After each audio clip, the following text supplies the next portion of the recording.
श्री ओम नमः सिद्धेभ्य ओम नमः सिद्धेभ्य ओम नमः सिद्धेभ्य। नमो अरिहंताणं नमो सिद्धाणं नमो आयरियाणं नमो वज्रायाणं नमो लोए सव्वसाहुणं। मंगलम भगवान वीरो मंगलम गौतमो गणि मंगलम कुंद कुंदाद्यो जैन धर्मोस्तु मंगलम सर्वमंगल मांगल्यम सर्वकल्याणकारकम प्रधानम सर्वधर्माणां जैनम जयतु शासनम जैनम जयतु शासनम। अनंत धर्मणस्तत्वं पश्यन्ति प्रत्यगात्मनः अनेकांतमयी मूर्तिर्नित्यमेव प्रकाशिता।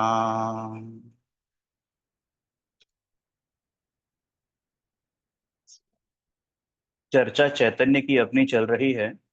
चर्चा चैतन्य की भाग 2 और चर्चा क्रमांक 16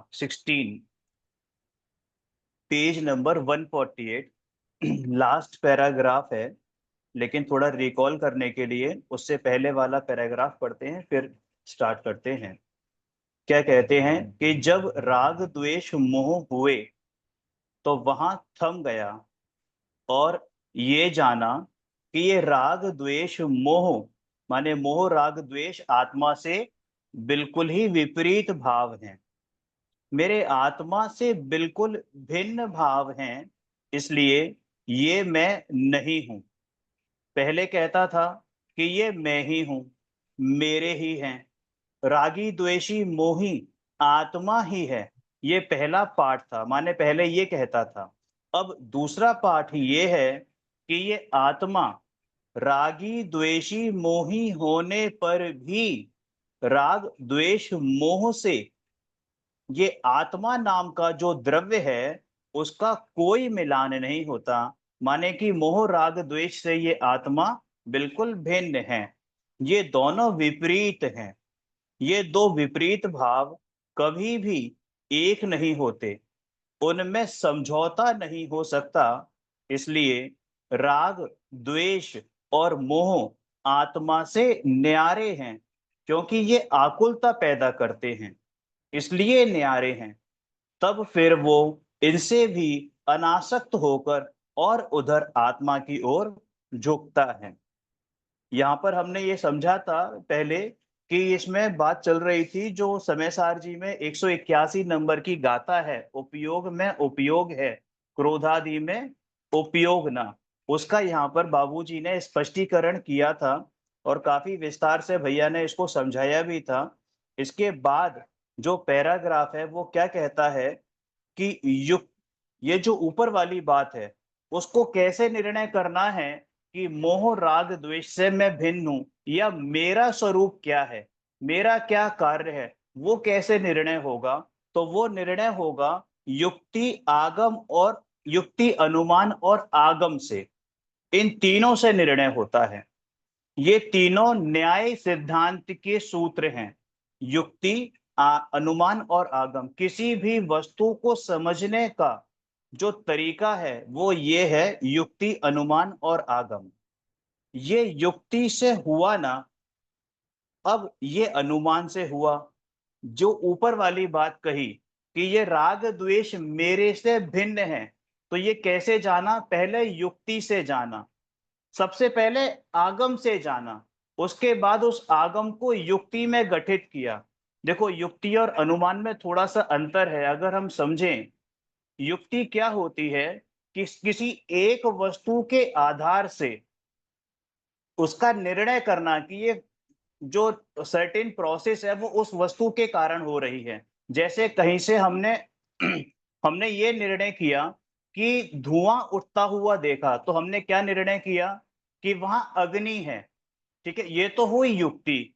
अब उसको अनुमान से कैसे घटित करेंगे कि अरे राम के घर में धुआं उठ रहा है, इसका मतलब राम के घर में आग लगी हुई है। तो ये क्या हो गया, अनुमान। तो हमने युक्ति के माध्यम से अनुमान का निर्णय किया। ठीक है, युक्ति बेसिकली विचार प्रक्रिया है। जो हमारे विचारों में जो हम सोचते हैं, है ना, जो निर्णय करते हैं, वो क्या है? युक्ति है। जैसे एक और उदाहरण से समझ सकते हैं कि जैसे बीज से पेड़ उगता है, ठीक है? तो फिर ये अनुमान में क्या आएगा कि जब तुम जिस बीज से जिसका बीज लगेगा उसी का पेड़ उगेगा ना। आप आम का बीज बोओगे तो आम का पेड़ उगेगा, ठीक है? तो ये समझ में आ गई बात। अब इसको अगर हम ज्ञान अपने ऊपर घटित करें तो ये युक्ति लगाते हैं कि जहां-जहां ज्ञान है, वहां-वहां आत्मा है, ठीक है? इसका मतलब क्या हुआ? मैं जाननहार, मैं ज्ञान, तो इसका मतलब मैं कौन? कि मैं आत्मा। ये निर्णय समझ में आ गया? समझ में आ गई ना ये बात? कि मैं कौन? कि मैं आत्मा। तो ये हो गया अनुमान। अब इस मैत्री का मिलान कहां से करेंगे? कि इसका मिलान करेंगे हम आगम से। समझ में आ गई बात? इसका मिलान हम कहां से करेंगे?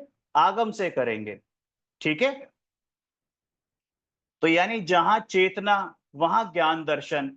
तो इस तरह से ये क्या हो गया? युक्ति। और उसके बाद इसका मिलान करते हैं आगम से। इसी बात को बाबूजी ने यहां पर समझाया है कि अब ये अनुमान से हुआ, क्योंकि मुझ में ज्ञान है इसलिए मैं आत्मा हूं। पहले क्या था? जहां ज्ञान वहां आत्मा। हमने प्रवचन सारणी में भी पढ़ा है ना कि जहां जहां ज्ञान वहां वहां आत्मा। अब हमने उसको अनुमान से निर्णय किया कि क्योंकि मुझ में ज्ञान है इसका मतलब मैं आत्मा हूं। जहां जहां ज्ञान है वहां वहां आत्मा है, और जहां आत्मा नहीं है वहां ज्ञान भी नहीं है। अचेतन में ज्ञान नहीं है, इसलिए वो आत्मा नहीं है। ये अनुमान से तय हो गया कि मेरे में ज्ञान है इसलिए मैं आत्मा हूं। ये अनुमान हुआ। और जो ऊपर बात कही थी वो थी युक्ति, कि जहां जहां ज्ञान है वहां वहां आत्मा है। समझ में आया? युक्ति और तर्क एक ही बात है। तर्क से, युक्ति से, है ना? ये तो तर्क हुआ। फिर मेरे में ज्ञान है इसलिए मैं आत्मा हूं। जहां जहां धुआं है वहां वहां अग्नि है। तो ये तर्क हुआ। और फिर चूंकि मेरे रसोई घर में अग्नि है, क्योंकि यहां पर धुआं है, तो ये क्या हो गया? ये अनुमान हो गया। अब जब हमने इस बात का निर्णय कर लिया कि हाँ भाई मेरे में ज्ञान है, इसका मतलब मैं क्या हुआ? कि मैं आत्मा हूं। तो अब उसको आगम से जाने, अब उसको आगम से मिलान करें, सत्य आगम की परीक्षा करे और उससे जाने, तो सचमुच आंख खुल जाती है। यानी जो हमने युक्ति और अनुमान से जाना था, जिसका निर्णय किया था, अब उसको हमें किससे मिलान करना है? आगम से मिलान करना है। इसलिए युक्ति से, अनुमान से, आगम से पहले आत्मा जाना जाता है। भैया कहते हैं ना हर बार कि भाई सम्यक दर्शन होता बाद में है, सम्यक ज्ञान कायदे में पहले होता है। अब वो नाम सम्यक सम्यक दर्शन के साथ ही पाता है, लेकिन एक्चुअल में सम्यक ज्ञान पहले होता है। प्रक्रिया तो यही है कि पहले हमें ज्ञान होता है, उसके बाद श्रद्धा। जो ज्ञान ज्ञान रूप में प्रतीति करता है, बस उसी का नाम श्रद्धा है, उसी का नाम सम्यक दर्शन है। इसलिए युक्ति से, अनुमान से, आगम से पहले आत्मा जाना जाता है।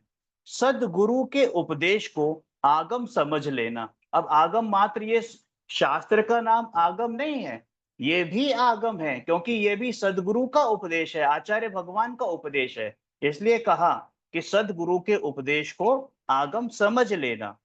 वहां आत्मा को स्वरूप जानने में आया। इसके बाद उसके चिंतन में प्रसन्न भाव से तन्मय होता है। माने किसकी बात हो रही है? कि जो सम्यक के सन्मुखी मिथ्या दृष्टि अभी है, अभी उसको उसको अनुभव हुआ नहीं है, लेकिन वो जानने की प्रक्रिया में लग गया है।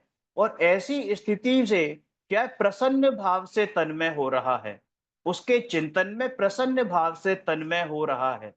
चारों ओर से प्रसन्न भाव से तन्मय हो रहा है, माने आहा यही मेरा स्वरूप है। क्योंकि जब मैंने इसका युक्ति से, अनुमान से और आगम से निर्णय किया था, और यही मेरा स्वरूप है, जब मुझे इसमें प्रतीति हुई, जब मुझे इसमें प्रतीति हुई, मुझे पता लगा कि यही वास्तविक स्वरूप मेरा है, तो मेरे आह्लाद से फूला नहीं समाया और उसमें तन्मय होने लगा।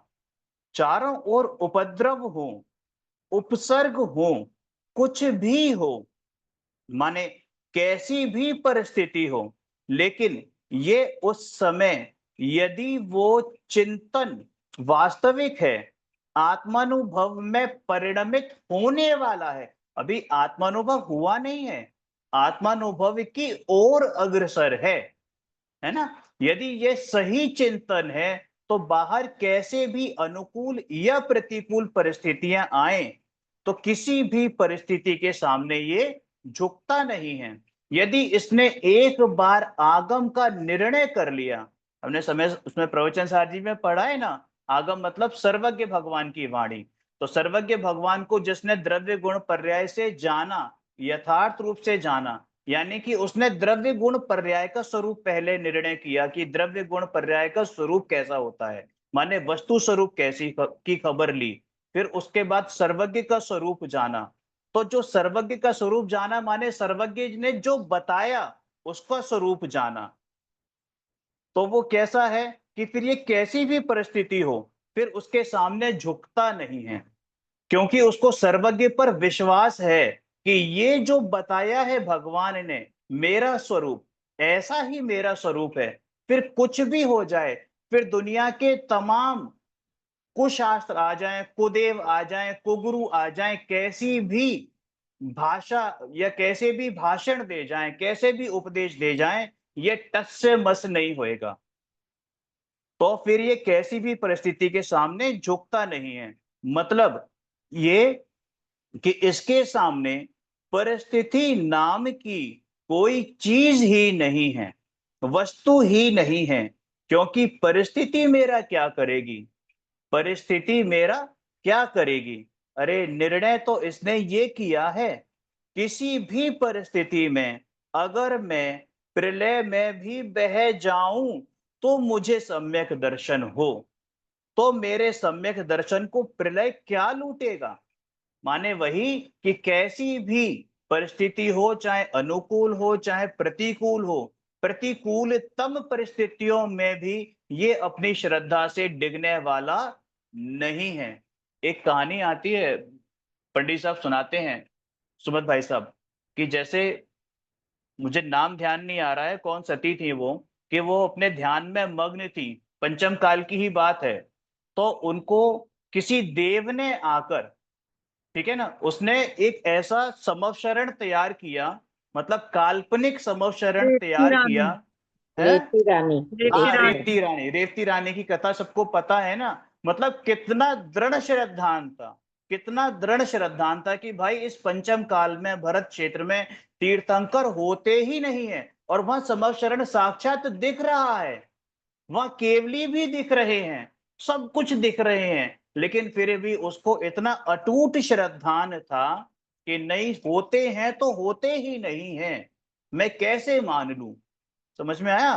तो यही यहां कह रहे हैं कि भाई कैसी भी परिस्थिति हो, कैसी भी प्रलय हो, ठीक है ना, तो मेरे सम्यक दर्शन को ये प्रलय क्या लूटेगा? ऐसी ही प्रलय आती हैं जो हमें बहा जाती हैं, कि कोई हमें हमारा स्वरूप से भटका जाता है, कोई हमें कुछ भी आके, जब निर्णय कच्चा होता है ना, कहते हैं ना जो कच्ची मिट्टी होती है उसको कैसा भी कोई मोल्ड कर देता है। तो ऐसी जब तक निर्णय पक्का नहीं होगा, जब तक ये दृढ़ श्रद्धान नहीं होगा कि मेरे प्रभु ने, मेरे गुरु ने, मेरे आचार्य भगवान कुंद कुंद ने ये बताया है, यही सच बात है, तब तक हमें कोई भी आके ठगा, हम ठगते रहेंगे, और अनादि से लेके ठगते रहे हैं। तो कह रहे हैं कि जब ये निर्णय पक्का होता है, तो मेरे सम्यक दर्शन को ये प्रलय क्या लूटेगा, क्या बहाएगा? अरे मेरी अनुभूति को कोई कैसे बहा सकता है, इस तरह ये आत्मार्थी जानता है। इसमें अगर किसी को कोई जिज्ञासा हो, शंका हो, तो पूछ सकते हैं, भैया भी लाइन पर हैं। क्लियर है ना? आगे पढ़ते हैं। उपयोग लक्षण से आत्मा का निर्णय।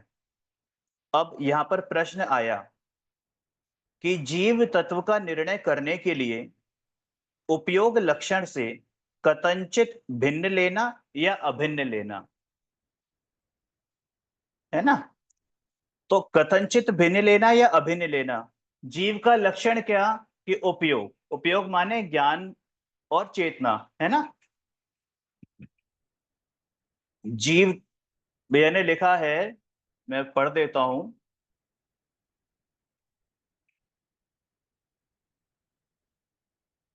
आगम से ही वस्तु स्वरूप अपना ध्यान भी प्रमाणित होता है, और अपने ध्यान में कोई आगम से भिन्न वस्तु आए ऐसा नहीं होता। अपने ध्यान में वही वस्तु आएगी अगर हमने आगम का सही निर्णय किया है, आगम के आधार से निर्णय किया है, तो हमारे ध्यान में भी वही वस्तु आएगी जो आगम में बताई गई है। कोई ये कहे कि साहब मैं अपने अनुभव से बता रहा हूं, आगम में नहीं मिलेगी, तो आप समझ लेना कि वो कोरी कल्पना है, कोरी कल्पना है। क्योंकि द्वादशांग इतना अथाह है, अगर कोई ये कहता है कि आगम में नहीं मिलेगी तो समझना चाहिए कि भाई वो बात गलत है, ऐसा नहीं है।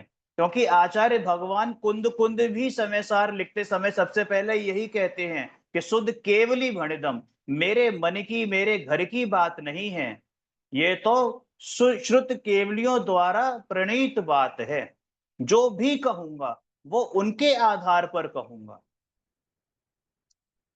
अब प्रश्न किया कि जीव तत्व का निर्णय करने के लिए उपयोग लक्षण से कथंचित भिन्न लेना या अभिन्न लेना।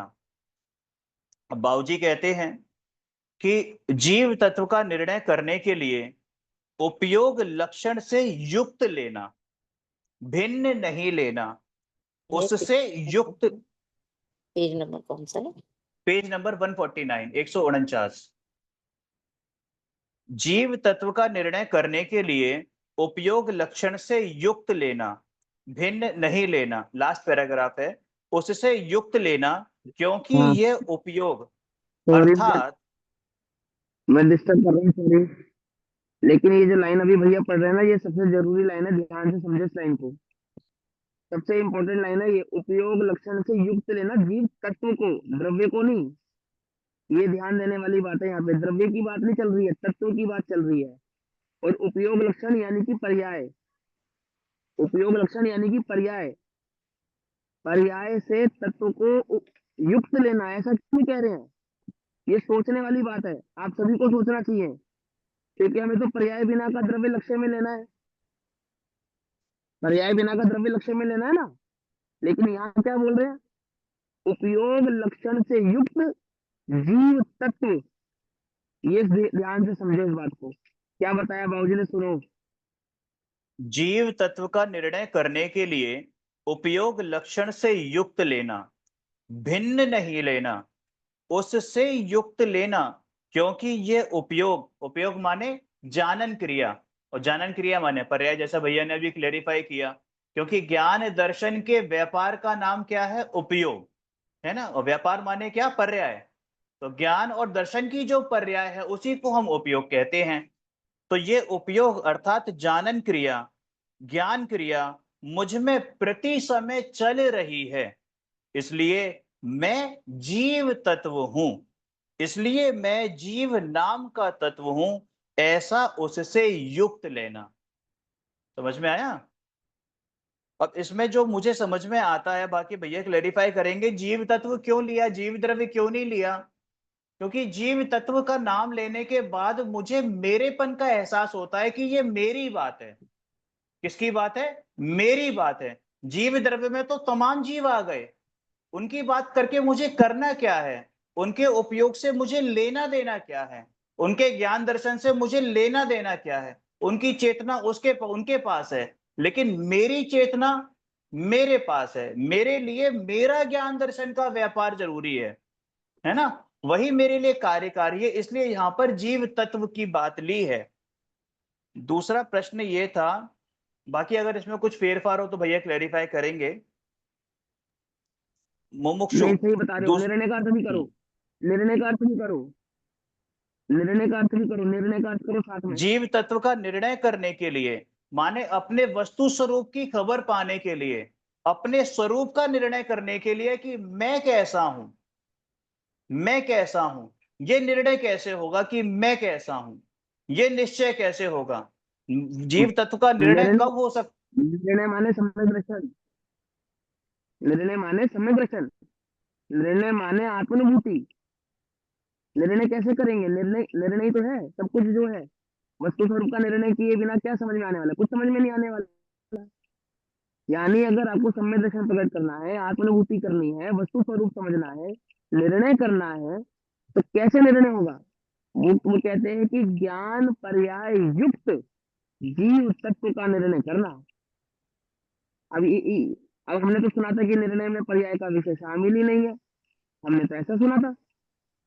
तो अब विचार करो कि पर्याय का विषय शामिल नहीं है, कहने का अर्थ क्या होता है, और उपयोग सहित का जीव तत्व का निर्णय करने का अर्थ क्या होता है। इसका आपको इसका विचार करना पड़ेगा स्वयं से, खुद से, उसमें उहापोह करनी पड़ेगी। नहीं समझ में आएगा फिर अर्थ करेंगे। बरोबर। अब यहाँ पर जो ऊपर बात आई है, जैसे पहला ये प्रश्न किया ना कि कथनचित भिन्न लेना या अभिन्न। अब यहाँ पे बाबूजी ने कथनचित भिन्न अभिन्न लेना की बात तो कर दी। अब यहाँ पर मुमुक्षु ने फिर से प्रश्न किया कि दूसरा प्रश्न उसमें यह था कि कथनचित अभिन्न लेना जो आपने कहा है, तो कथनचित भिन्न लेना या सर्वथा भिन्न लेना? तो बाबूजी कहते हैं कि नहीं भाई, सर्वथा अभिन्न लेना, माने वो जानन क्रिया, माने हाँ, वो उपयोग लक्षण, सुनना वो सभी सर्वथा समझ, अभिन्न है। ये सबको समझना चाहिए। ये समझो सभी लोग, तुम ऐसे द्रव्य की कल्पना कर रहे हो जो जानता नहीं है, अपरिणामी के नाम पर। ये समझो, ये सबसे ज्यादा जरूरी चीज है। ध्यान का विषय जो है ना, जो ध्येय है, वो जानने वाला अपरिणामी है, ये समझो। नहीं जानने वाला अपरिणामी नहीं है वो, ये समझो ध्यान से। जीव का जहां निश्चय करना है वहां, तो वहां ज्ञान क्रिया को आत्मा से सर्वथा अभिन्न लेना, तब निर्णय होगा। वही बात आ गई जो भैया ने समझाई कि जहां निश्चय करना है वहां ज्ञान क्रिया को आत्मा से कैसा मानना है? सर्वथा अभिन्न लेना है। तो ज्ञान क्रिया माने जो अभी वर्तती हुई ज्ञान क्रिया है, तो वर्तमान समय में कहीं और ढूंढने नहीं जानी कि स्वाध्याय के काल में हमें वो ज्ञान क्रिया होगी, जब हम ध्यान करने बैठेंगे तब वो ज्ञान क्रिया होगी, जब हम सर्वज्ञ के समव शरण में जाएंगे तब वो ज्ञान क्रिया होगी। नहीं, अभी के अभी प्रति समय जो वर्तने वाली ज्ञान क्रिया है, जानन क्रिया है, उसका निर्णय करना है ना, उसको अपने से सर्वथा अभिन्न मानना है, तब निर्णय होगा। कथनचित भिन्न और कथनचित अभिन्न में तो उलझ जाएगा, वो निर्णय ही नहीं होगा, क्योंकि लक्षण और लक्ष्य सर्वथा अभिन्न होते हैं। तो उपयोगो लक्षण में आता है ना मोक्ष शास्त्र में, उपयोग लक्षण, तो किसका लक्षण है उपयोग? कि आत्म तत्व का लक्षण है उपयोग, चेतना का लक्षण है उपयोग। ठीक है ना? तो लक्षण, तो लक्षण से ही तो लक्ष्य की पहचान होती है। तो उस जानन क्रिया जो कि उपयोग है, उसी से ही तो लक्ष्य की पहचान होगी, माने मेरी पहचान होगी। ठीक है ना? तो वो कौन है? कि वो अभिन्न है। फिर प्रश्न है कि तो यहां सर्वथा अभिन्न का मतलब क्या है?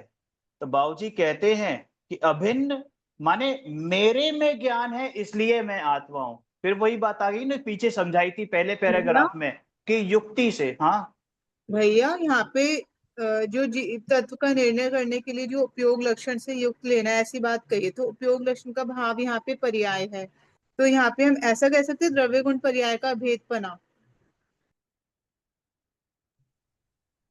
भाई कि समझाओ। क्योंकि जब यहाँ जीव तत्व में आगे यहाँ लिखा है ना, तो वहाँ ज्ञान क्रिया को आत्मा से सर्वथा अभिन्न लेना, तो यहाँ निर्णय होना। जो मुझे समझ में आता है ना वो तो यही है कि द्रव्य गुण पर्याय का जो अभेद स्वरूप है। लेकिन अब यहाँ भैया कह रहे हैं अलग बात है, थोड़ा भैया भाई एक्सप्लेन मुझे करो। जो समझ में आता है, क्योंकि जब अनुभव होगा वो तो अभेद का ही होगा ना, वो भेद भेद रूप नहीं, तो होगा नहीं। भाई एक्सप्लेन करेंगे इसको, शायद उनका नेटवर्क कहीं है। चलो जब वो नेटवर्क में आएंगे तब वो एक्सप्लेन करेंगे। तो जीव तत्व में भी तो ऐसे हो सकते हैं कि मेरा जो खुद का स्वयं का द्रव्य है, गुण है, पर्याय है, उसका भेदपना लेना, क्योंकि जीव द्रव्य। हाँ भैया लिख तो रहे हैं कुछ। यहाँ सिर्फ ज्ञान पर्याय की बात है, द्रव्य गुण पर्याय की बात यहाँ पर नहीं ली है, ये कह रहे हैं। यहाँ सिर्फ अपने ज्ञान ज्ञान पर्याय की पर्याय बात तो ली है। अभेद ही है ना मेरे साथ, ज्ञान की पर्याय तो अभेद है। भैया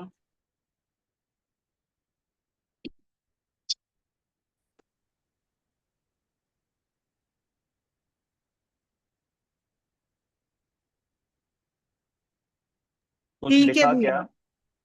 भैया ने कुछ लिखा लिखा? द्रव्य गुण पर्याय की बात नहीं है, यहाँ सिर्फ जो ज्ञान पर्याय है ना उसकी बात है। हम्म। ये मुझे क्यों नहीं दिखाई दे रहा?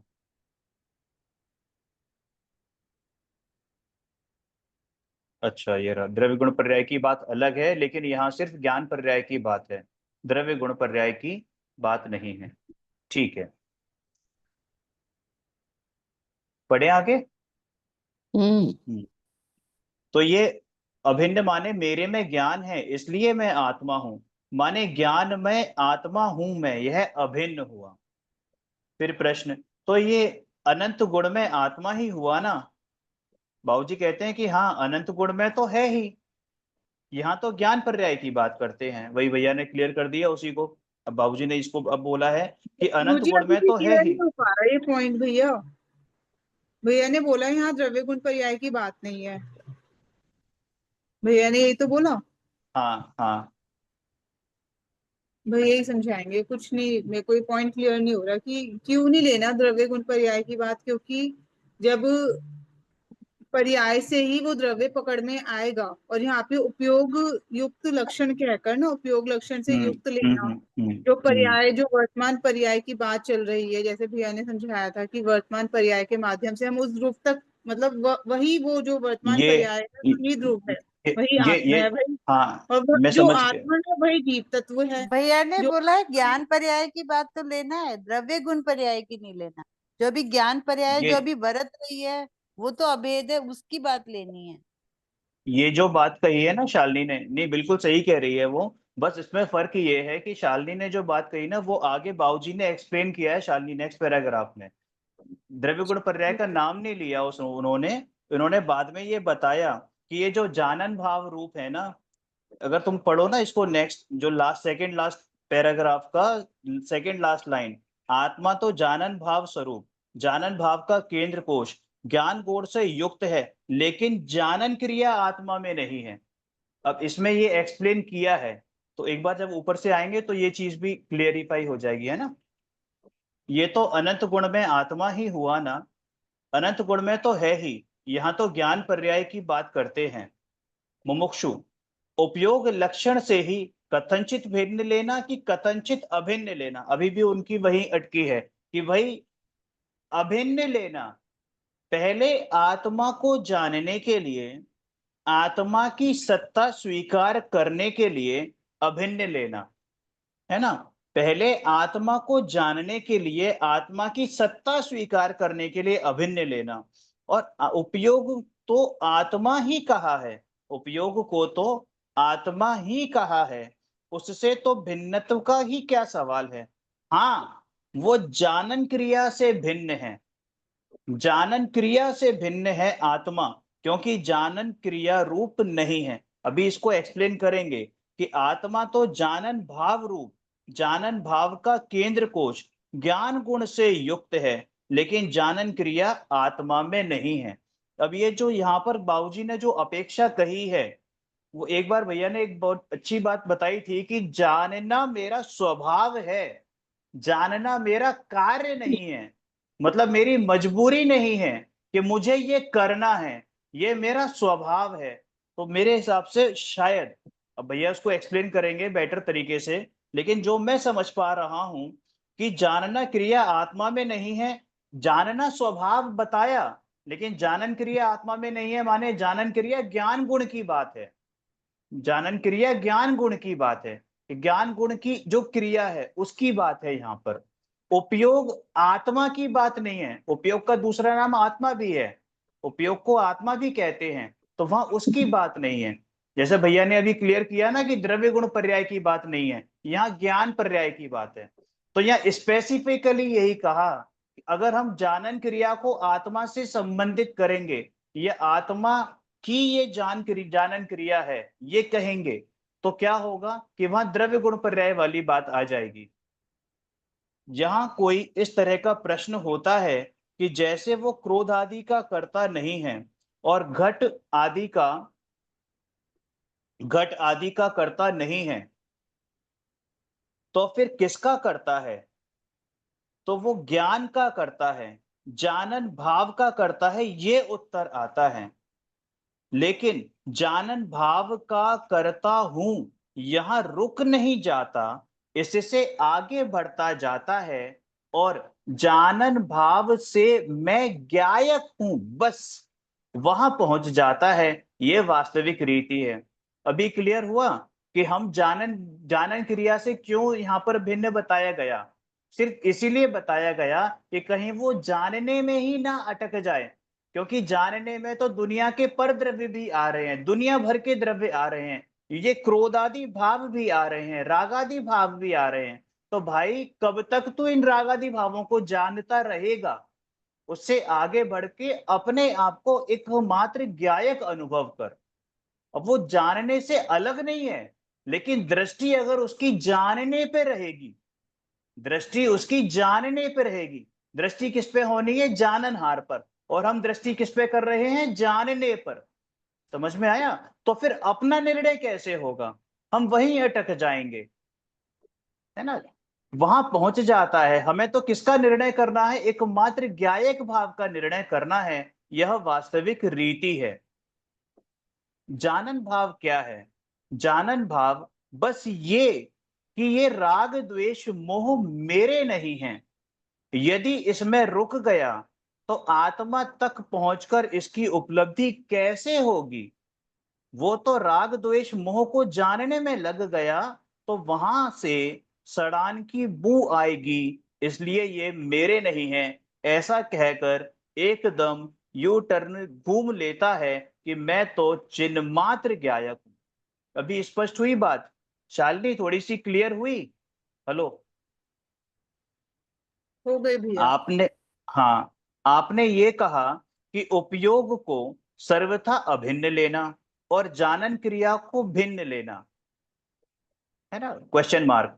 कि आपने ये कहा कि उपयोग को सर्वथा अभिन्न लेना और जानन क्रिया को भिन्न लेना, तो क्वेश्चन मार्क। बाबूजी कहते हैं कि वो जानन क्रिया ही उपयोग है, वो जानन क्रिया ही उपयोग है। जानन क्रिया वो नहीं जो गाथा में आया है कि उपयोग में उपयोग है। क्योंकि यहाँ पर जब बात चल रही थी ना 181 नंबर की गाथा में, तो वहां पर उपयोग में उपयोग का मतलब है उपयोग आत्मा की बात चल रही है, उपयोग स्वरूपी भगवान आत्मा की बात चल रही है ना। और यहाँ पर जो बात है वो ज्ञान दर्शन के व्यापार की बात है, उपयोग माने पर्याय की बात है।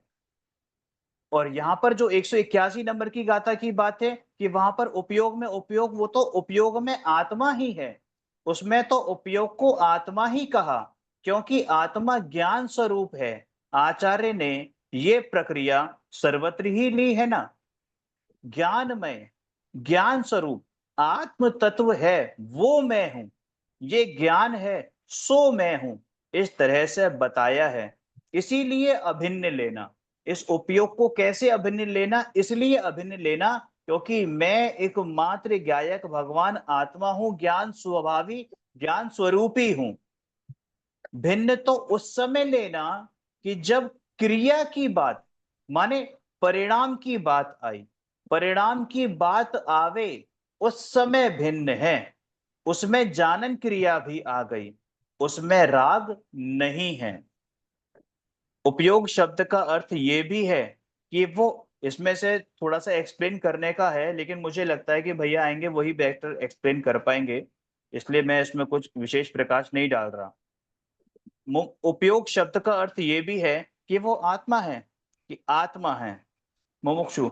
हाँ, तो ज्ञान स्वरूप है तो वो सर्वथा अभिन्न लेना, पर क्रिया की बात आ गई तो सर्वथा भिन्न लेना। भिन्न ही लेना। अब ये क्रिया की बात कर रहे हैं तो सर्वथा भिन्न ही लेना। उपयोग शब्द और जानन क्रिया, इन दोनों शब्दों में, पेज नंबर 152, इन दोनों शब्दों में इतना फर्क महसूस नहीं होता। जब उपयोग बोलते हैं तब दोनों एक लगते हैं, क्योंकि उपयोग की परिभाषा भी है ना, ज्ञान दर्शन के व्यापार को उपयोग कहते हैं। तो इसलिए ये जानन क्रिया और उपयोग दोनों एक से महसूस होते हैं। तो बाबूजी कहते हैं कि नाम एक है ना, लेकिन भाव दो हैं। अब वहां तो भाव भी दो नहीं है। वहां तो कहते हैं कि आत्मा यहाँ, वहां मतलब 181 नंबर गाथा में, वहां तो भाव भी दो नहीं है। वहां तो कहते हैं कि आत्मा यहाँ उपयोग में रहता है, आत्मा क्रोध में नहीं रहता। यहाँ रहता है, यह ऐसा जानता है, यहाँ रहता है ऐसा जानकर इस भाव को पलट देता है और मैं ज्ञायक हूं ऐसा जानता है। बराबर, वहां रुकता नहीं है। बहुत सुंदर।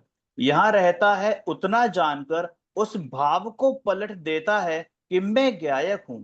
ये पलटा देना बड़ा मुश्किल लगता है।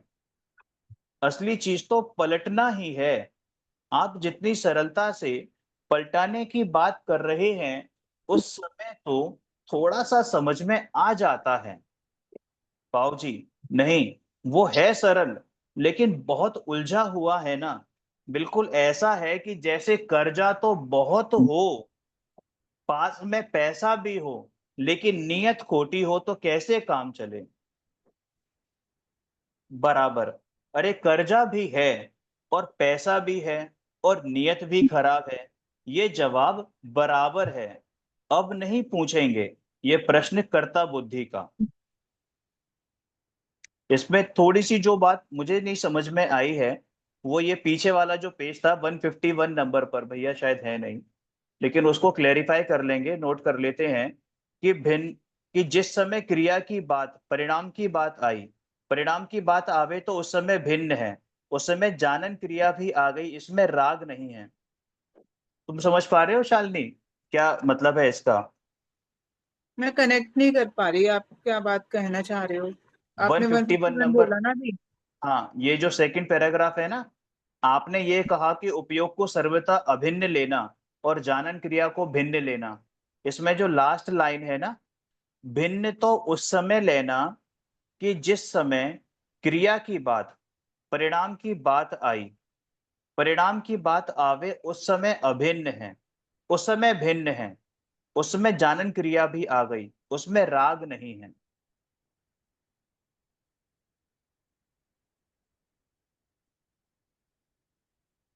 तो ये ऐसे ही पूछेंगे एक बारी, क्या है कहना ना, ये चाह रहे थोड़ा सा, हाँ, इसमें थोड़ा सा कंफ्यूजन है।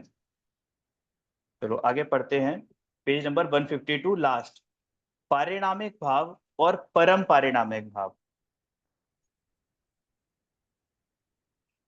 उपयोग पर्यायार्थिक नय का परिणामिक भाव है। जब वह जब पर को लक्ष्य करके जानता है, तब पारिणामिक भाव की क्या स्थिति होती है? बाबूजी, पारिणामिक भाव माने यहाँ पर परिणमन करने वाला। पारिणामिक भाव माने द्रव्य नहीं। हमने जब जीव के 5 असाधारण भाव पढ़े, तो उसमें जो 5वां भाव था पारिणामिक भाव, तो उसको हमने क्या माना था कि वो हमारा कैसा है, त्रिकाली द्रव्य है, त्रिकाली ध्रुव कह लो या त्रिकाली द्रव्य कह लो, वो हमने माना था। ठीक है ना, मैं लिख लेकिन या 18वीं क्लास। हाँ जी, कर है दिया ना, म्यूट। हाँ, तो यहाँ पर, लेकिन यहाँ पर जो बात कह रहे हैं वो पारिणामिक भाव का मतलब है परिणमन स्वभाव वाला, परिणमन करने वाला। पर्यायार्थिक नय की जब बात आ गई तो जाहिर सी बात है वहां परिणमन की ही बात है। तो पर्यायार्थिक नय का परिणामिक भाव माने परिणमन करने वाला, पेज नंबर 153। पर्यायार्थिक नय का परिणामिक भाव माने परिणमन करने वाला, क्योंकि क्या कहा, सर्व भावा पारिणामिकः, यानी सारे भाव ही पारिणामिक हैं, सभी भाव पारिणामिक हैं। भाव माने गुण, जितने भी गुण हो गए, जितने भी भाव हो गए वो सारे के सारे परिणामिक। और यहाँ पर भाव की बात, यहाँ जो 4 भाव आते हैं, औदयिक, औपशमिक, क्षयोपशमिक और क्षयिक, ये चारों भाव भी पारिणामिक स्वरूपी हैं, क्योंकि ये चारों भाव में क्या होता है, परिणमन होता है। चारों भाव में क्या होता है, परिणमन होता है। अब बात बड़ी अजीब सी लगेगी, अटपटी लगेगी कि भाई हमने 5 भाव पढ़े, उनमें 4 भाव कर्म सापेक्ष पढ़े, एक भाव जो कर्म निरपेक्ष होता है उसका नाम पारिणामिक भाव है। हमने तो ये पढ़ा है, और यहाँ ये कह रहे हैं कि ये चारों भाव पारिणामिक है। तो तो वहां जो पारिणामिक भाव की बात आती है वो अलग बात है, वो द्रव्य की बात आती है। लेकिन यहाँ पर जो पारिणामिक भाव कहा ना, पर्यायार्थिक न की अपेक्षा से, वो परिणमन स्वभाव वाला कहा, परिणमन करने वाला कहा, इसीलिए यहाँ पर चारों भावों को पारिणामिक कहा है। क्लियर हुई बात, स्पष्ट हुई? मतलब यहाँ पे सिर्फ इतना भाव है, पारिणामिक कहकर तो परिणामी की बात बता दी, और परिणमन, हाँ, पारिणामिक कहकर अपरिणामी की, द्रव्य अपरिणामी की। की बात, बिल्कुल बिल्कुल, है ना। 4 भाव पारिणामिक है, वैसे इसलिए 5वें। याद है हमने पारिणामिक भाव का एक भाव ऐसा भी पढ़ रखा है, जो सारे अन्य द्रव्य है वो सारे पारिणामिक है, और अपना जो द्रव्य जीत तत्व है वो परम पारिणामिक भाव है। ऐसा भी तो पढ़ रखा है ना हमने। ऐसा भी कह सकते हैं। एक जितने अन्य ऐसी भी द्रव्य है हाँ, एक ऐसी भी अपेक्षा आती है कि हाँ, मतलब सही है, सारे जितने द्रव्यों भी को तो अन्य द्रव्य हैं, पारिणामिक कह दिया, और मेरा स्वभाव और परम मेरा जो पारिणामिक। स्व तत्व वो हाँ, परम परम पारिणामिक पारिणामिक भाव। हम्म, की अपेक्षा लगाकर समझाया है ना, ये हाँ पॉइंट अच्छा आया है। हाँ, यानी कि ना, अब यहाँ लिखा है कि अब वैसे पारिणामिक ही कहते हैं, है ना। वहां जहां परम लगाने की आवश्यकता नहीं, तो वहां पारिणामिक पर्याप्त होता है। लेकिन 4 भाव पारिणामिक हैं, मतलब परिणमन करने वाले हैं। औदयिक, औपशमिक, क्षयोपशमिक और क्षयिक, ये सब परिणमन करते हैं, और वो अपरिणामी है। मैं है ना, जो तुम कह रहे थे वही आ गई कि मैं कौन, कि मैं पारिणामिक माने परम पारिणामिक हूं। पर्यायार्थिक न से पारिणामिक भाव नहीं बताया। पारिणामिक भाव तो उसका स्वरूप है। जानन क्रिया पदार्थ का स्वरूप है, वो पदार्थ का स्वरूप है, तो इस ओर से उसे पारिणामिक कह सकते हैं, लेकिन वो पारिणामिक नहीं है। त्रिकाल निरावरण जिसको कहते हैं, ऐसा वो त्रिकाल परम पारिणामिक यहां नहीं है। ये वाले पैराग्राफ थोड़ा सा क्लिष्ट लग रहा है, तुम समझ में आया तुम्हें ये? यहाँ तो ठीक तो है, पर्यायटिक न से, समझ तो आया है। हम्म, यहाँ तो पारिणामिक, पर्यायवाची नए से पारिणामिक भाव नहीं बताया, पारिणामिक भाव तो उसका स्वरूप है। जानन क्रिया पदार्थ का स्वरूप है, जो पदार्थ का स्वरूप है वह तो इस और उसे पारिणामिक कह सकते हैं, लेकिन वो पारिणामिक नहीं। यहाँ है ना, ये दोनों ही अपेक्षा यहाँ पर ली है कि भाई एक अगर हम परिणाम की अपेक्षा से बात करते हैं तो पर्यायार्थिक न से, है ना। और जब हमने ध्रुव की अपेक्षा से बात की, द्रव्य की अपेक्षा से बात की, तो उसको परम पारिणामिक नाम दे दिया गया। जानन क्रिया पदार्थ का स्वरूप है, वो पदार्थ का स्वरूप है, तो इस ओर से उसे पारिणामिक, और जानन क्रिया क्या है, परिणमन, पर्याय, इस अपेक्षा से उसको पारिणामिक कह सकते हैं। लेकिन वो पारिणामिक नहीं, मतलब वो जो ध्रुव वाला या द्रव्य वाला पारिणामिक है, उसका नाम नहीं है। सिंपल ही भाव है, त्रिकाल, मतलब इतना कंफ्यूजिंग वाली हाँ, बात नहीं है, सिंपल ही हम्म, बात है, वही है हम्म, कि आगे स्पष्ट ऐस कर रहे हैं, आगे पढ़ो भैया, स्पष्ट है आगे। तो इस परम पारिणामिक भाव की क्या स्थिति है? इसका अर्थ ये है कि वो विषय नहीं है। तो बाबूजी कहते हैं कि उस क्रिया में परम पारिणामिक नहीं आएगा। उपयोग रूप जो जानन क्रिया है, उसका कोई परम पारिणामिक भाव है, ऐसा नहीं है। जानन क्रिया पारिणामिक है क्योंकि परिणमन करता है। क्लियर हो गया? जानन क्रिया का एक पारिणामिक भाव है और दूसरा परिणामिक पारिणामिक भाव, द्रव्य स्वभाव, तो कहते हैं कि बाबूजी की दोनों में बहुत अंतर है। एक अपरिणामी है और दूसरा एक परिणामी है। माने जो परम पारिणामिक भावी द्रव्य स्वभाव है वो तो हो गया अपरिणामी, और जो जानन क्रिया का पारिणामिक भाव वो कैसा हो गया, परिणामी। तो इसकी क्या भैया स्थिति है? मतलब इसको हाँ। ऐसे कह सकते हैं, जो ऊपर वाले पैराग्राफ में अपने को ये कंफ्यूजन हो रही है ना, यहाँ तो पर्यायिक न्याय से पारिणामिक भाव नहीं बताया। मतलब हम्म जीव जो जानन क्रिया है वो जैसे उसका स्वरूप ही जानन क्रिया है ना। हम्म तो उस हम्म जानन क्रिया को पर्यायिक न्याय से बताया। पर्यायिक न्याय हाँ। है इसीलिए वो जानन रूप नहीं है, और जानन रूप है इसलिए उसे पर्यायिक न्याय से बताया, ऐसा भाव है यहाँ पर। हम्म यहाँ लिखा है हम्म ना, देखो यहाँ तो हम्म पर्यायिक न्याय से पारिणामिक नहीं बताया। हम्म पारिणामिक भाव तो उसका स्वरूप है, मतलब जैसे औदायिक आदि जितने भी चार भाव है, इसका परिणमन करने वाला जो स्वभाव है हम्म वो तो परिणमन स्वरूप वाला भाव ही है। तो हम्म उस भाव को पर्यायिक न्याय से बताएगा, है ना। तो यहाँ हम्म लिखे वो पर्याय का स्वभाव है, स्वरूप है, तो वह इस ओर से पारिणामिक कह सकते हैं, लेकिन वो पारिणामिक नहीं। तो यहाँ पे वो पारिणामिक नहीं कहने का मतलब हो गया कि परम पारिणामिक नहीं है।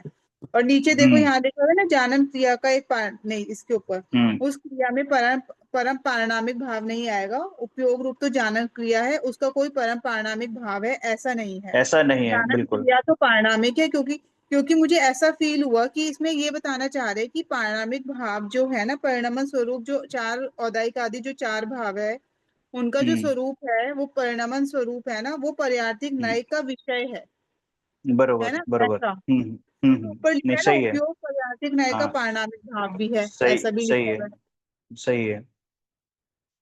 बिल्कुल सही है ना। तो उसकी क्या स्थिति है, वो तो वैसा का वैसा ही है, उसका मतलब ये हुआ। तो बाबूजी कहते हैं कि वो तो वही का वही है। वैसा का वैसा तो ये जानन क्रिया भी हो सकती है, पर वैसा का वैसा तो और भी हो सकते हैं। उत्पन्न होने के बाद श्रद्धा तो वैसी की वैसी रहती है। सम्यक दर्शन हो जाने पर जो क्षायिक सम्यक्त हुआ वो अनंतानंत काल तक वैसा का वैसा रहता है, और ये वही का वही है। इसलिए इसमें कोई फेरफार नहीं है। तद भाव रूप से अव्यय है ये। अव्यय का मतलब होता है जिसका व्यय ना हो। तद भाव रूप से माने वही वही वही वही ऐसा लगता है, और उस पर्याय में वो लगेगा नहीं। तो यहाँ पर जो बात आ रही है वो परम पारिणामिक वाली बात आ गई, कि भाई वो उसका व्यय नहीं हो रहा, तो वो अव्यय है, और वही वही वही, ठीक है ना। और पर्याय में वो लगेगा नहीं, क्योंकि वो नहीं वो नहीं वो नहीं, माने एक एक नंबर की पर्याय दूसरे नंबर की पर्याय नहीं हो सकती, तीसरे नंबर की पर्याय नहीं हो सकती, सब अलग अलग पर्याय हो सकती हैं। वैसी की वैसी तो हो सकती हैं, जैसे सिद्ध पर्याय है, तो सिद्ध अवस्था वैसी की वैसी तो हो सकती है, लेकिन वो ही नहीं होगी, है ना। वह नहीं, वही नहीं, वही नहीं, वही नहीं। द्रव्य में लगेगा वही वही वही वही वही। तो जब आप बात करते हैं कि वही वही वही, तो ये परम पारिणामिक वाली बात है। और जब कहते हैं कि वह नहीं वह नहीं वह नहीं, ये पारिणामिक भाव वाली बात है। और पर्याय में वैसा का वैसा, तो कहते हैं कि पर्याय में शुद्ध दशा में वैसा का वैसा हो सकता है, अशुद्ध दशा में नहीं हो सकता, क्योंकि अशुद्ध दशा तो प्रतिक्षण बदलती है।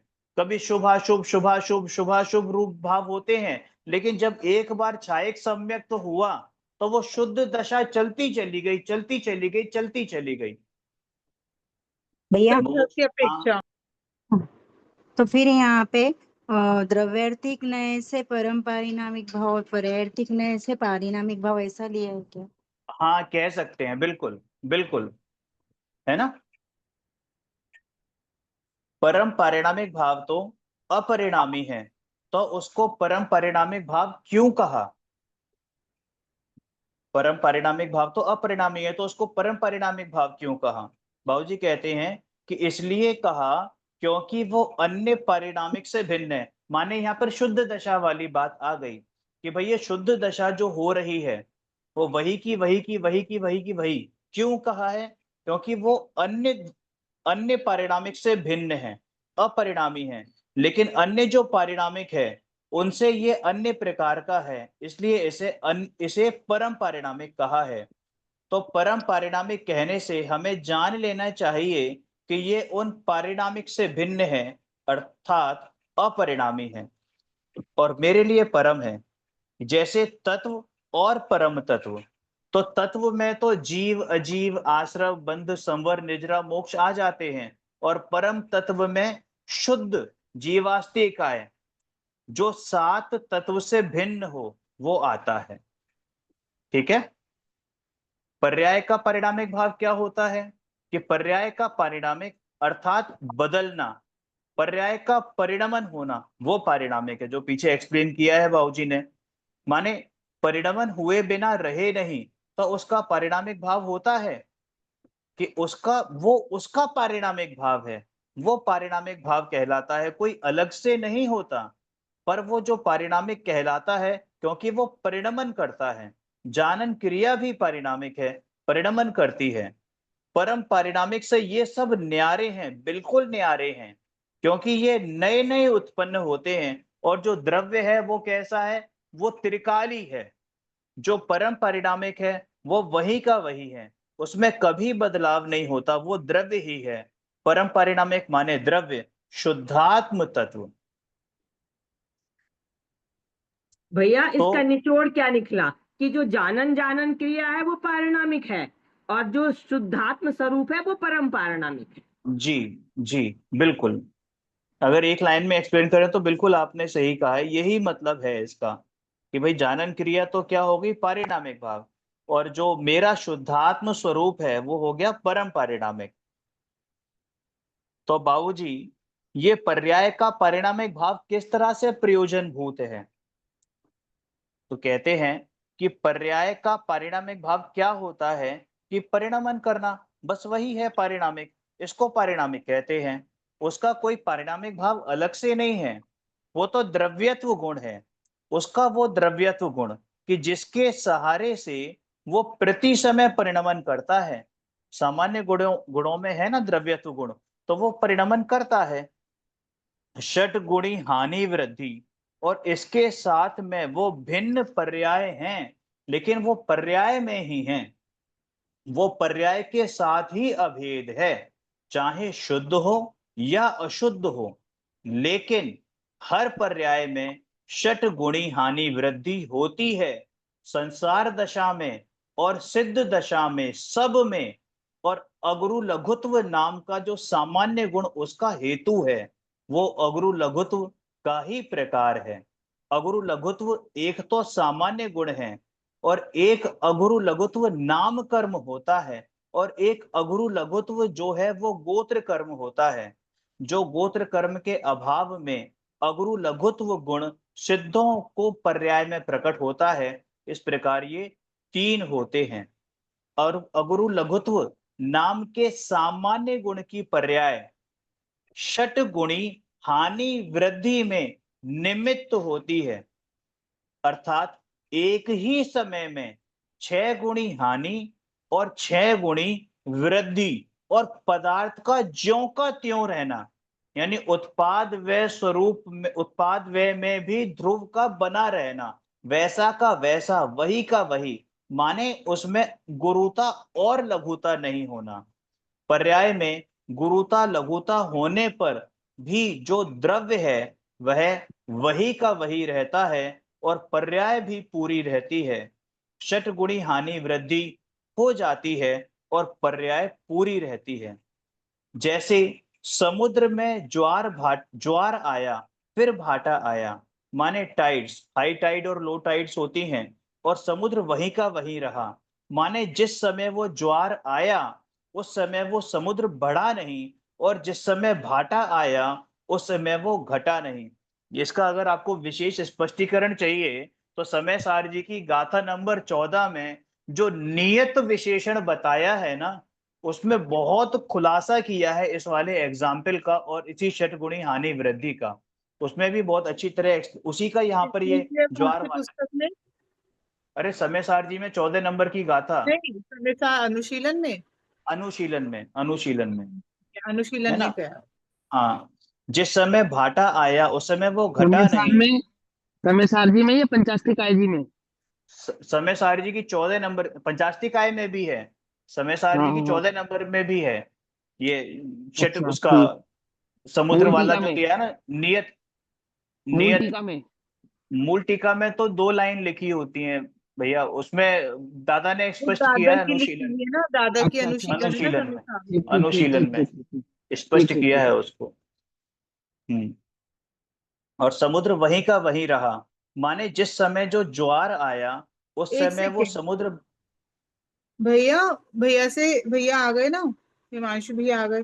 तो भैया से एक बार ये जो गुरु लघुत्व के तीनों भाव बता रखे ना, वो तीनों एक बारी भैया एक्सप्लेन कर देंगे इन शॉर्ट, तो ठीक रहेगा। हाँ बताओ भैया। मैंने सुना ही नहीं, बोलो क्या है। मैं बता रहा हूँ, देखो अगुरु यहाँ पे कहा है कि अगुरु लघुत्व 3 प्रकार के हैं। एक तो सामान्य गुण जो अगुरु लघुत्व गुण है ना, सभी गुणों में जो हो, सभी द्रव्यों में जो ठीक होता है है। दूसरा जो ठीक है। अगुरु लघुत्व नाम कर्म भी होता है, और हाँ एक ठीक है, अगुरु वो लघुत्व सिद्धों में होता गोत है। कर्म भी है। हाँ ठीक है ना। नाम कर्म की प्रकृति है गुरु लघुत्व, और गोत्र कर्म की प्रकृति है वो सिद्धों की अपेक्षा से है। हम्म। और जो अगुरु लघुत्व सामान्य गुण है वो षड्गुणी हानि वृद्धि की अपेक्षा से है। जो नाम गुण है, ये दोनों बता दो जरा। हाँ, जो अगुरु लघुत्व गुण तो सभी द्रव्यों में सामान्य होता है, सभी 6 द्रव्यों में सामान्य होता है। लेकिन सभी द्रव्यों में नामकर्म प्रकृति तो नहीं होती, वो तो जीव कर्म के निमित्त के ही की अपेक्षा से होती है। हाँ जी। गोत्र कर्म प्रकृति और नामकर्म प्रकृति क्या ये 6 द्रव्यों में होती है क्या? नहीं, जीव नहीं जीव होती। द्रव्य के साथ जुड़ी होती जीव है जी। द्रव्य में मात्र होती है ना, और जीव हम्म। और पुद्गल के निमित्त मात्र से होती है। उसके हम्म। बाद भी जो छोटा बड़ा पना है, जिसको हम गोत्र कर्म प्रकृति कहते हैं, वो मात्र जीव के साथ होती है। हम्म। नाम कर्म प्रकृति जिसको हम कहते हैं, वो मात्र जीव के साथ होती है, भले उसमें पुद्गल का निमित्त हो। लेकिन हम पुद्गल को तो नहीं कहते कि ये नीचा पुद्गल है और ये ऊंचा पुद्गल है। नहीं। फिर भी फिर भी किसी एक अपेक्षा से हम पुद्गल में अच्छे और बुरे का भेद तो करते ही है। हम्म। लेकिन बाकी के 4 द्रव्यों में तो नहीं करते ऐसा। हम्म। अगुरु लघु तो गुण तो उनमें भी होता है। हम्म। बात समझ में आ रही है। तो ये तो बिल्कुल। है प्रकृति की सापेक्षता से, जो नामकर्म की प्रकृति है और गोत्र कर्म की प्रकृति है। गोत्र कर्म की प्रकृति को तो हम कहते हैं ऊंच नीच की अपेक्षा से, ऊंचा गोत्र नीचा गोत्र। सही है। और नाम की प्रकृति को कहते हैं हम गति की अपेक्षा से। जैसे त्रियंच और नरक गति को तो मानते हैं नीच नीच कर्म प्रकृति, और मनुष्य और देवगति को मानते हैं उच्च कर्म प्रकृति। लेकिन फिर जब मनुष्य में भी ऊंचा मनुष्य और नीचा मनुष्य, तो वो गोत्र कर्म प्रकृति। देवों में ऊंचा देव नीचा देव, वो गोत्र कर्म प्रकृति। समझ में आई बात? नहीं समझ में आई? क्योंकि देवों में तो सभी का शरीर सर्वांग सुंदर होता है। नाम देवों कर्म में तो में सभी आपने बताया तिर्यंच और ये मनुष्य आदि की अपेक्षा से तो ले लिए नामकरण प्रकृति। और ऊंच हाँ हाँ उसी में ही ऊंच और नीच, मतलब ऊंचे गोत्र और नीच गोत्र की अपेक्षा से ही, जैसे अपने को जैन धर्म हाँ मिला है तो ऊंचे गोत्र हो गया हाँ हाँ, ये भेद अपेक्षा पड़ते हैं से। इसके अंदर, ये भेद पड़ते हैं, हाँ। हाँ। नाम कर्म का जो भेद पड़ता है वो गतियों में पड़ता है, और गोत्र कर्म का जो भेद पड़ता है वो एक ही गति में ऊंचे और नीचे की अपेक्षा से पड़ता है। जैसे त्रियंत है, तो त्रियंत में ऊंचा गोत्र और नीचा गोत्र होता है या नहीं होता? नहीं होता। होता नहीं है होता। होता नहीं, है नहीं होता। होता है मेरे भाई, होता है। अच्छा। होता ठीक है। है।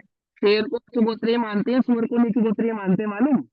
हाँ मानते हैं, नीच गोत्र मानते हैं सूअर हाँ, को, ठीक है। समझे? ऐसे होता है। समझे नहीं समझे? ऐसे भेद पड़ता है। और भैया जो एक अगुरु लघु पॉइंट ऑफ गुण वो व्यू छह में द्रव्य में सामान्य होता है, वो षड्गुनी यहाँ आदि पर लिखा वृद्धि का हुआ है ना, परिचायक होता है। हाँ जो गोत्र कर्म के अभाव में अगुरु लघुत्व गुण सिद्धों की पर्याय में प्रकट होता है, तो इस वाली लाइन का क्या भाव है? मतलब अगुरु लघुत्व पने को मैं भूल गई, मतलब। देखो, वहां पे गोत्र कर्म प्रकृति का अभाव होना अगुरु लघु तो पना है, वो अगुरु लघु तो गुण वाली बात नहीं है वहां पे। वो हाँ, गोत्र वो कर्म की हल्का भारी। सापेक्षता की बात है। नहीं वो नहीं नहीं भैया, नहीं। ऊंच नीच पना बस। जो लोक में पहले नाम और गोत्र कर्म के परिचायक थे उनका अभाव हो गया। नाम कर्म प्रकृति के कारण और गोत्र कर्म प्रकृति के कारण जो ऊंचा नीचा का भेद पड़ता था, सिद्ध अवस्था प्रकट करने के बाद अब उसका अभाव हो गया। जैसे फॉर एग्जाम्पल, अरिहंतों को उच्च गोत्र कर्म प्रकृति का उदय माना गया। और उच्च नामकरण प्रकृति का उदय भी माना गया, लेकिन सिद्धों को ना उच्च गोत्र नाम प्रकृति का गोत्र प्रकृति का उदय ना निच नामकरण प्रकृति का उदय। तो उसके अभाव रूप उनको क्या प्रकट हुआ, बोले अगुरु लघुतु।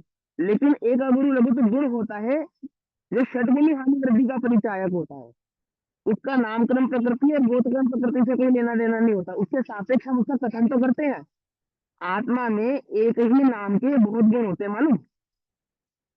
कुछ गुण ऐसे हैं जिनके नाम तो समान है, जैसे भाव नाम की एक शक्ति आत्मा में, वो 4 प्रकार की होती है। ऐसे ही अगुरु लघुतु नाम के गुण भी आत्मा में कई प्रकार के माने गए, तथापि जो अगुरु लघुतु गुण कहा गया वो षटगुणी हानि वृद्धि की अपेक्षा से कहा गया, ना कि नामकरण और गोत्रकरण की प्रकृति की अपेक्षा। ये समझो यहाँ पे, ठीक है ना। आई बस समझ में। समझ में आ गया। जब हम उच्च गोत्र और नामकरण प्रकृति का चर्चा करेंगे वहां पे ही हम अगुरु लघु कहेंगे, लेकिन ये वो वाला अगुरु लघु नहीं है जो षटगुणी हानि वृद्धि का परिचायक है। ये ये सामान्य गुण है। गुण है। हाँ, ये सामान्य गुण है और वो विशेष है, वो जीव में ही पाया जाएगा, क्योंकि ऊंच और नीच का भेद, नाम का भेद जीव सापेक्ष है, जबकि अगुरु लघु तो 6 द्रव्यों में सामान्य है। समझ में आ गई सभी को बात? आ गई, समझ में चलो आ गई। चलो, क्योंकि सामान्य गुण की अपेक्षा जो सभी द्रव्यों में जो षटगुणी हानि वृद्धि एक एक समय की हो रही है, तो वो सभी द्रव्यों की अपेक्षा सामान्य गुण देखो सुनो, ये भी नैमित नैमित्तिक कथन है। सभी द्रव्यों का, सभी गुणों का परिणमन एक समय की पर्याय षटगुणी हानि वृद्धि रूप होती है, लेकिन एक समय की पर्याय को, षटगुणी हानि वृद्धि को अगुरु लघुत्व की सापेक्षता से समझाते हैं। जैसे जैसे व्यंजन पर्याय को क्या नाम है गुण का, अस्तित्व वस्तु स्वप्रापेक्ष हाँ, पर्याय। नहीं नहीं नहीं नहीं नहीं नहीं नहीं, स्वभाव व्यंजन। अपरमित अगुरु लघुत्व। वस्तुत्व गुण की पर्याय है ना, व्यंजन गुण की पर्याय आकार। नहीं, प्रदेशत, प्रदेशत्व। प्रदेशत, हाँ प्रदेशत, हाँ प्रदेशत, वेरी गुड, प्रदेशत। जैसे हम व्यंजन पर्याय को प्रदेशत गुण की अपेक्षा से समझाते हैं, ना कि प्रदेशत गुण की मात्र पर्याय व्यंजन पर्याय है। समझना ध्यान से, प्रदेशत गुण की पर्याय मात्र व्यंजन पर्याय नहीं है, लेकिन जब हम व्यंजन पर्याय की बात करेंगे तो वहां प्रदेशत गुण की अपेक्षा से चर्चा करेंगे। ऐसे ही जब हम एक समय की पर्याय की चर्चा करेंगे, षटगुणी हानि वृद्धि की चर्चा करेंगे, तो अगुरु लघुत्व गुण की अपेक्षा से करेंगे। पकड़ में ही बचे, पकड़ में, ना कि अगुरु लघुत्व गुण के कारण सभी गुणों में षटगुणी हानि वृद्धि होती है। आती है, बस समझ में आती है। ज्ञान गुण के कारण, ज्ञान गुण तो ज्ञान स्वरूप है, लेकिन पूरा आत्मा भी ज्ञान स्वरूप है। ऐसा होने पर भी सारे के सारे गुण ज्ञान तो नहीं है ना।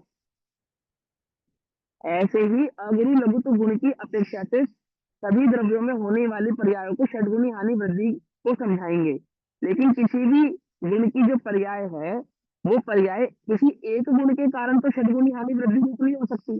माने एक अगुरु लघुत्व नाम का गुण है जिसके कारण सभी गुणों की पर्याय षटगुणी हानि वृद्धि रूप हो रही है, ऐसा थोड़ी होगा। वो तो अपने स्वतंत्र भाव से ही होगी, अपने स्वतंत्र स्वरूप से ही होगी, अपने अपनी योग्यता से ही होगी। लेकिन उस एक समय की पर्याय के कार्य को समझाने के लिए हम अगुरु लघुत्व गुण का सहारा लेते हैं, वो नैमित्तिक कथन है। पकड़ना ही बात नहीं, पकड़ना। जैसे प्रदेशत गुण की अपेक्षा से व्यंजन पर्याय को समझाते हैं, ऐसे अगुरु लघुत्व गुण की अपेक्षा से षटगुणी हानि वृद्धि को समझाते हैं। ये समझो ध्यान से। हाँ, जबकि अगुरु लघुत्व गुण तो एक गुण है, सभी गुणों की पर्यायों का कारण अगुरु लघुत्व गुण कैसे हो जाएगा? गुण का स्वभाव है परिणमन करना, हो तो अपने स्वभाव से परिणमित होती है, और वो एक समय की पर्याय की योग्यता है कि वो षटगुणी हानि वृद्धि रूप होती है, लेकिन उस योग्यता को गुण के माध्यम से समझाया गया है। आई बस समझ में कि सभी पर्यायों में ऊंचा नीचा पना नहीं होता, घटबड़ पना नहीं होता। तो वो गुण कौन सा है? वो अगुरु लघुत्व गुण है, तो उसकी मुख्यता करके वो बात वहां पर कही जाती है, समझाई जाती है।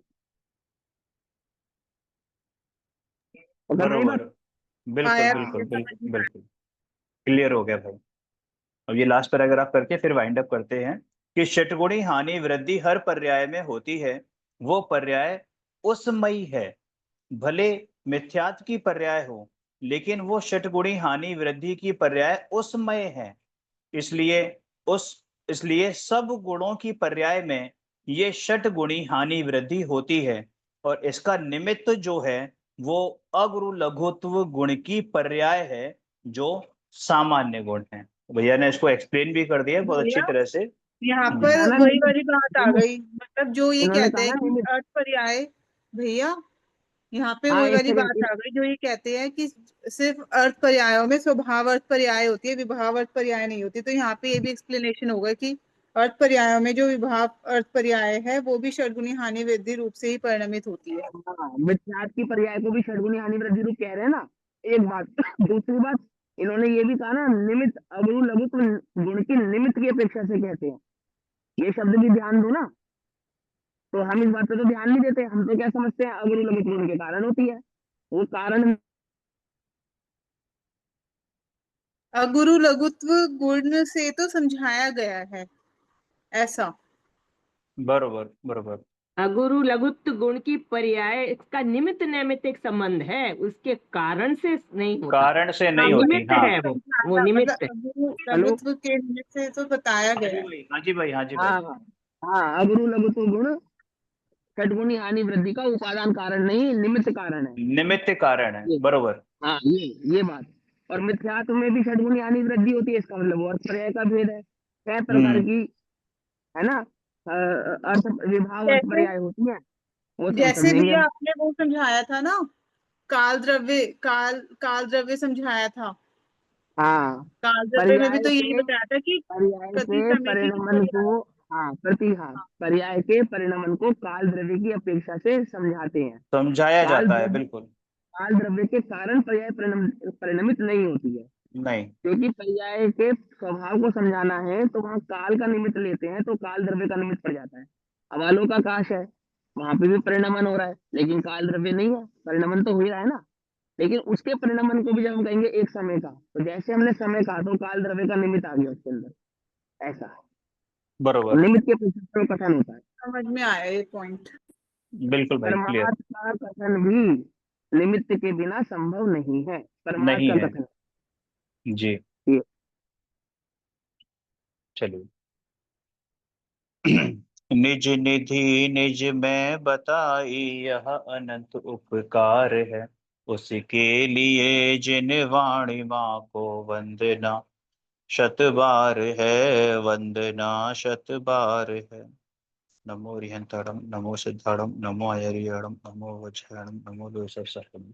नमो रिहंतड़म, नमो सिद्धाड़म, नमो अयरियड़म, नमो वज्रयणम, नमो लोसर्षम। नमो रिहंतड़म, नमो सिद्धाड़म, नमो अयरियड़म, नमो वज्रयणम, नमो लोसर्षम। द्वादशांग जिनवाणी माता की जय, महान जैन धर्म की जय। सभी को जय जिनेन्द्र।